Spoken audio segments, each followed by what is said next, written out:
അധികാരപ്പോര് രൂക്ഷമാവുകയാണോ? President Masoud പെസെൻഷ്കിന് ശക്തമായ മുന്നറിയിപ്പാണ് ഇപ്പോൾ ഇറാന്റെ പരമോന്നത നേതാവ് മുജ്തബ ഖൊമേനി നൽകിയിരിക്കുന്നത്. മസൂദ് പെസെൻഷ്കിൻ വീണ്ടും രാജിവെക്കാൻ ശ്രമിച്ചാൽ അത് അംഗീകരിക്കുമെന്നും പരമോന്നത നേതാവ് മുജ്തബ ഖൊമേനി അവസാന മുന്നറിയിപ്പായി തന്നെ നൽകിയതായാണ് വാർത്തകൾ പുറത്തുവരുന്നത്. അതേസമയം സർക്കാർ നടപടികളെക്കാൾ ശക്തമായി തന്നെ ഇസ്ലാമിക് റവല്യൂഷണറി ഗാർഡ് കോർപ്സിനും സൈനിക നേതൃത്വത്തിനുമാണ് ഖൊമേനി പിന്തുണ നൽകുന്നതെന്ന വിലയിരുത്തലടക്കം ഇവിടെ അല്ലെങ്കിൽ അത്തരമൊരു വിമർശനമടക്കം ഉയരുകയാണ്. എന്നാൽ ഈ റിപ്പോർട്ടുകൾക്ക് ഇറാൻ ഔദ്യോഗിക സ്ഥിരീകരണം നൽകിയിട്ടില്ല. ഇറാനിയൻ മാധ്യമങ്ങളാണ് ഈ നിർണായക വിവരങ്ങൾ പുറത്തുവിട്ടത്.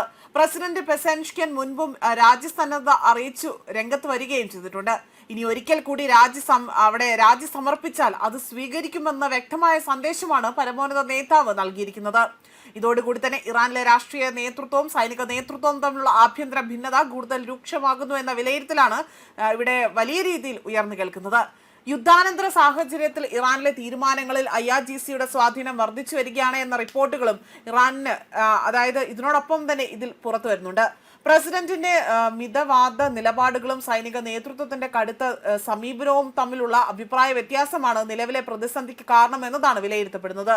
അടുത്തിടെ തന്നെ പ്രസിഡന്റ് പെസെൻഷ്കിൻ ഇറാൻ അനാവശ്യമായി തന്നെ സംഘർഷം വർദ്ധിപ്പിക്കുന്നില്ല എന്നും എന്നാൽ രാജ്യസുരക്ഷ സംരക്ഷിക്കാൻ ആവശ്യമായ എല്ലാ നടപടികളും സ്വീകരിക്കുമെന്നും വ്യക്തമാക്കിയിരുന്നു. ഇതിനിടെ തന്നെ ഇറാനിലെ അധികാര വിനിമയത്തെക്കുറിച്ചും ഭാവി നയ ദിശകളെക്കുറിച്ചും എല്ലാം തന്നെ വിവിധ അന്താരാഷ്ട്ര മാധ്യമങ്ങളും സുരക്ഷാ വിദഗ്ധരും അവിടെ വ്യത്യസ്ത വിലയിരുത്തലുകളാണ് മുന്നോട്ട് വെച്ചത്.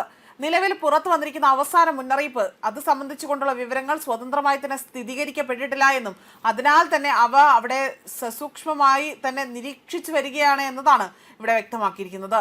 അതേസമയം ഇറാനെതിരെ സമ്മർദ്ദം ചെലുത്തുന്നതിനും അവിടെ ശിക്ഷിക്കുന്നതിനുമായി തന്നെ പുതുതായതും ക്രിയാത്മകവുമായ അസാധാരണ മാർഗങ്ങൾ കണ്ടെത്താൻ US മധ്യപൂർവേഷ്യയിലെ സെൻട്രൽ കമാൻഡ് സൈനിക വിശകലന വിദഗ്ധരോട് ആവശ്യപ്പെട്ടിട്ടുണ്ട്. ഇറാനുമേൽ ആശയങ്ങൾ തേടിക്കൊണ്ട് തന്നെ ഒരു ഉദ്യോഗസ്ഥൻ കഴിഞ്ഞ ആഴ്ച ഇമെയിൽ വഴി ആശയവിനിമയം നടത്തിയതായി തന്നെയാണ് CNN റിപ്പോർട്ട് ചെയ്തിരിക്കുന്നത്. ഇറാനെ ഒരു കരാറിലേക്ക് എത്തിക്കാൻ ട്രംപിന് മുന്നിൽ അവിടെ പരിമിതമായ മാർഗങ്ങൾ മാത്രമാണ് ഉള്ളത് എന്നതാണ് ഈ അസാധാരണ നീക്കം കൊണ്ട് വ്യക്തമാക്കുന്നത്. വ്യോമാക്രമണങ്ങൾ തുടരുന്നുണ്ടെങ്കിൽ പോലും ഇറാന്റെ ഭൂഗർഭ ആണവ കേന്ദ്രങ്ങൾ പൂർണ്ണമായും തകർക്കാൻ പരമ്പരാഗത ആയുധങ്ങൾക്ക് കഴിയുന്നില്ല.